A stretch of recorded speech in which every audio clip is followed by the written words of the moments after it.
안녕하세요. 쓸모연구소입니다. 한때 웰빙이란 말이 유행했던 적이 있었습니다. 육체와 정신의 건강에 대한 중요성을 강조한 말인데 사실 당시에는 주로 먹는 음식에만 초점이 맞춰져 있었던 것 같습니다. 여러분 모두 잘 지내고 계십니까? 몸도 마음도 건강하신가요? 오늘의 에피소드는 신체 건강을 하드웨어, 정신 건강을 소프트웨어라고 했을 때 소프트웨어 문제 중에서도 아주 기초적이면서 저 또한 오랫동안 경험했었던 무기력증에 대한 이야기입니다. 내용에 공감이 되시면 좋아요를 부탁드립니다. 무기력증은 그냥 슬럼프처럼 잠깐 왔다가 어느 순간 사라지는 대수롭지 않은 그런 거 아닌가요? 넌 어른이 되면 뭐가 되고 싶어? 글쎄, 내일 토요일인데 뭐 할 거야?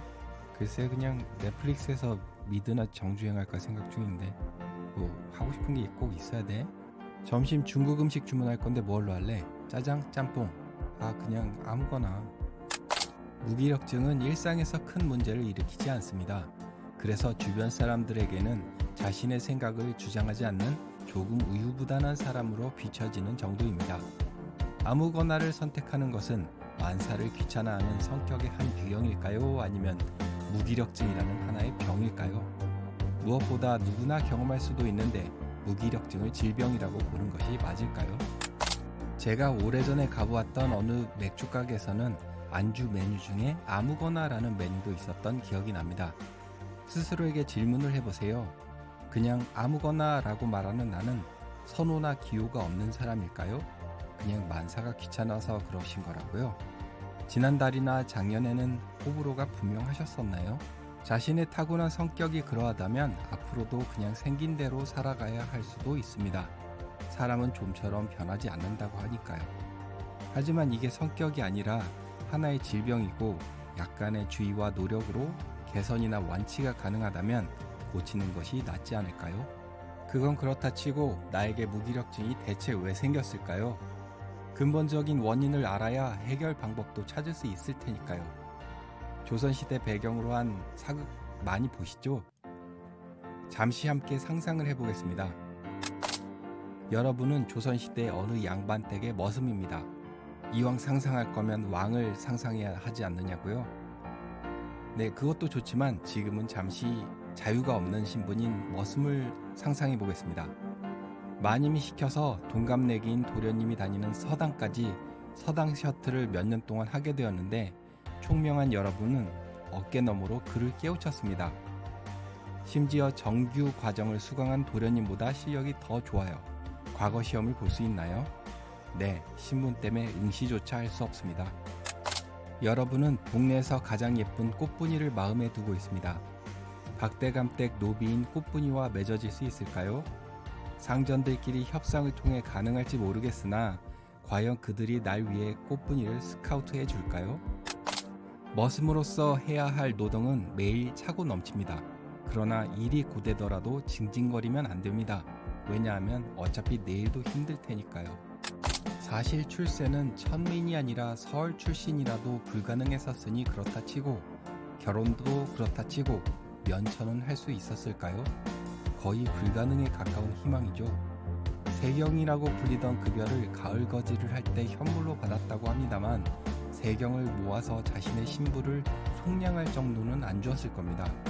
노비가 곧 사유재산이던 시절인데 어느 양반이 인간의 존엄과 평등을 생각하며 자신의 재산을 포기하겠어요. 왕이라면 조금 더 자유롭겠죠. 하지만 사극을 보면 물론 허구의 설정이기는 하지만 왕이 무슨 말을 할 때마다 대신들이 마마 통척하여 주시옵소서 하면서 사사건건 태클을 거는 일도 많았던 것 같습니다. 그런 상황이라면 조선의 왕도 노비에 못지않게 무력감을 느끼지 않았을까요? 자, 이제 다시 현재로 돌아와 생각해 봅시다. 혹시 어렸을 때 부모님이 이러이러해야 한다는 많은 질문을 하셨었나요? 학교 선택, 학원 선택, 진로 선택까지도 부모님이 도와주셨을 수 있어요.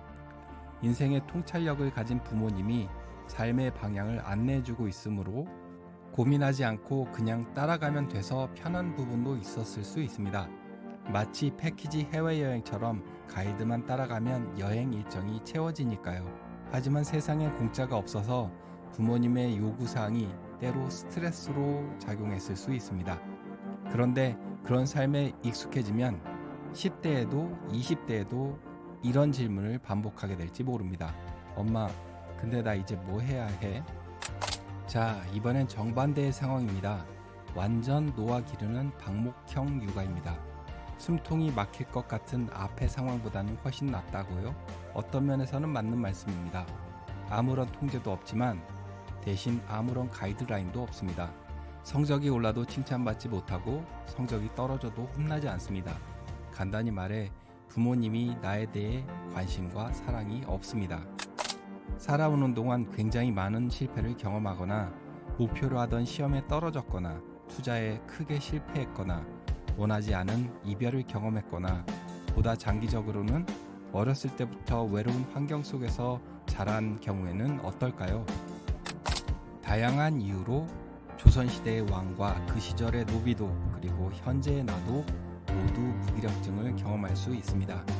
이들의 공통점은 내가 통제할 수 없는 상황을 오랫동안 경험했고 이것이 누적되어 결국 하나의 습관이자 삶에 대한 태도가 되어버렸다는 점입니다. 마지막으로 한 가지 상황을 더 생각해 보겠습니다. 한 아기가 배가 고파서 울고 있습니다. 그런데 어느 누구도 즉각적으로 우유를 주지 않고 정해진 시간에만 우유를 주는 경험을 반복적으로 하게 된다면 이 아기는 어떻게 될까요? 아, 나는 울어도 소용이 없구나.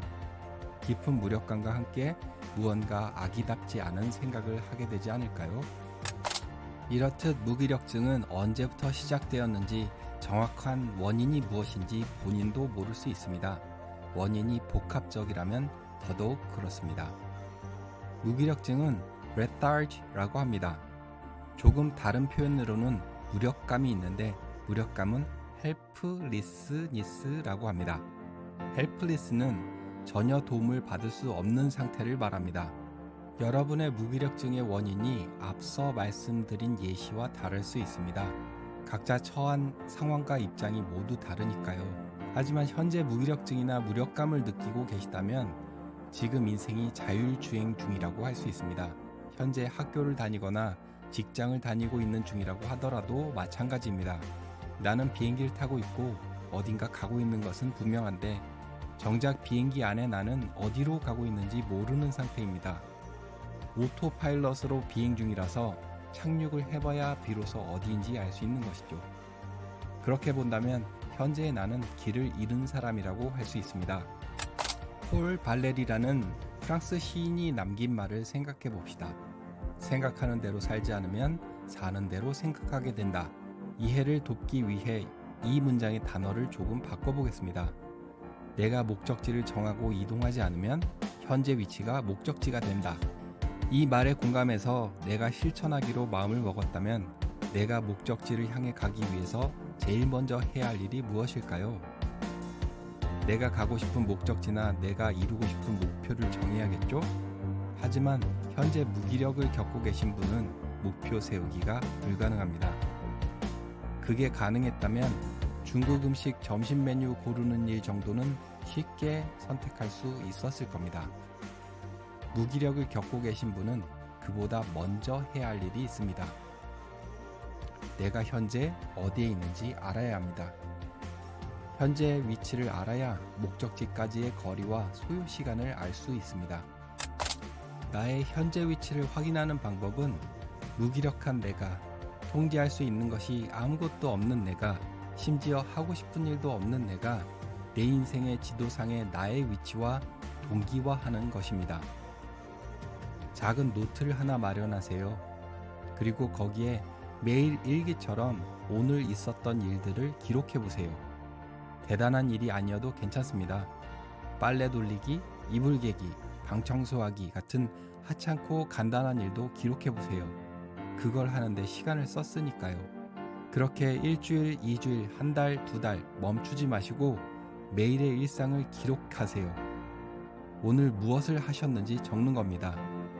그렇게 기록을 누적하다 보면 어느 순간 오늘의 일뿐만 아니라 내일 해야 할 일 또는 내일 하고 싶은 일을 계획하게 되실 겁니다. 내가 계획한 해야 할 일이 대단한 목표이거나 거창하지 않아도 괜찮습니다. 정말 하찮지만 나에게 의미 있는 일이면 됩니다. 내일 은행 다녀오기, 내일 서점에서 책 사오기, 내일 자동차 세차하기.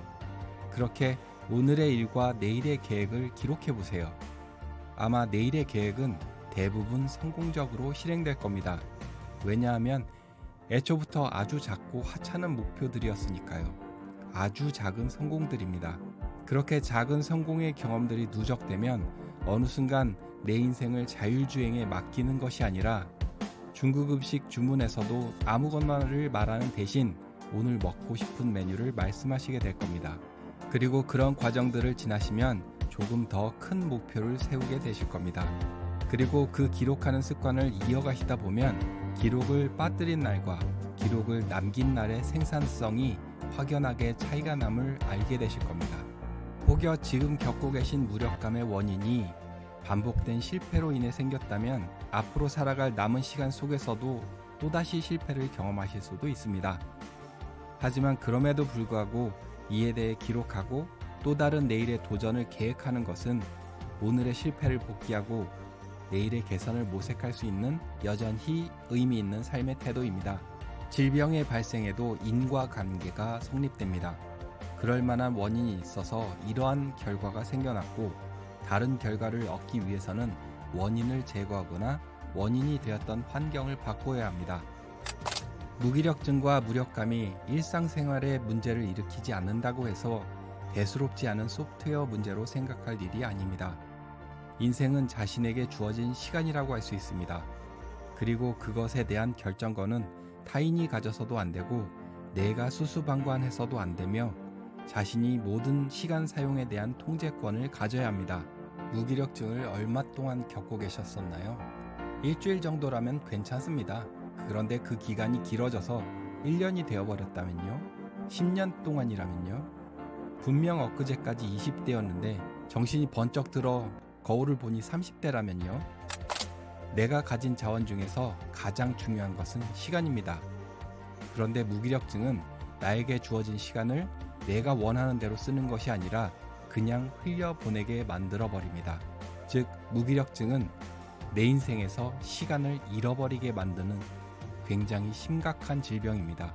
본인의 수명대로 80, 90세까지 장수하기는 했는데 손과 발이 묶여서 아무것도 도전하거나 시도하지 못하는 상황이라면 오래 사는 일에 의미가 있다고 할 수 있을까요? 그래서 무기력증은 위험한 질병입니다. 아무것도 할 마음이 안 생겨서 아무것도 하지 못하게 만들고 나의 인생에 주어진 나의 시간을 삭제해버리는 병이라서요. 그러니 조금씩 노력해보세요.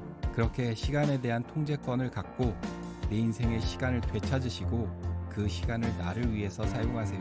그 시간들을 나를 위해서 쓰시면 그동안 노력을 기울였던 분야에서 성공하시게 될 것이고 나의 시간을 남을 위해서 쓰시면 사람들에게 존경을 받게 되실 겁니다. 남수단에서 평생을 봉사하셨던 고 이태석 신부님처럼요. 오늘 말씀드린 내용은 스스로 해볼 수 있는 인지행동치료 CBT의 한 가지 방법입니다. CBT는 환자 스스로 상황을 인지하고 본질을 파악하고 문제를 해결하는 훈련입니다. 초등학교 때 식물 관찰 일기를 써보신 적이 있으신가요? 콩을 심고 며칠이 지났더니 싹이 나고 잎이 자랐다. 그런 관찰 기록을 남긴 일기였죠. 마찬가지로 우리는 매일의 일기를 통해서 자신을 객관적으로 관찰해보고 잘못된 행동은 줄이고 좋은 행동은 계획하고 준비해서 아주 조금씩 나아진 나를 만들어가는 겁니다. 알약처럼 30분 만에 뚝딱 효과가 나거나 다음 주부터 확 달라진 내가 될 수는 없겠지만 조금씩 나는 활기를 되찾고 내가 내 인생의 주인공이 되어서 살아갈 수 있게 될 것입니다. 여러분의 삶을 응원합니다. 오늘도 파이팅입니다. 좋아요와 구독을 부탁드립니다. 굽신. 지금까지 쓸모연구소였습니다.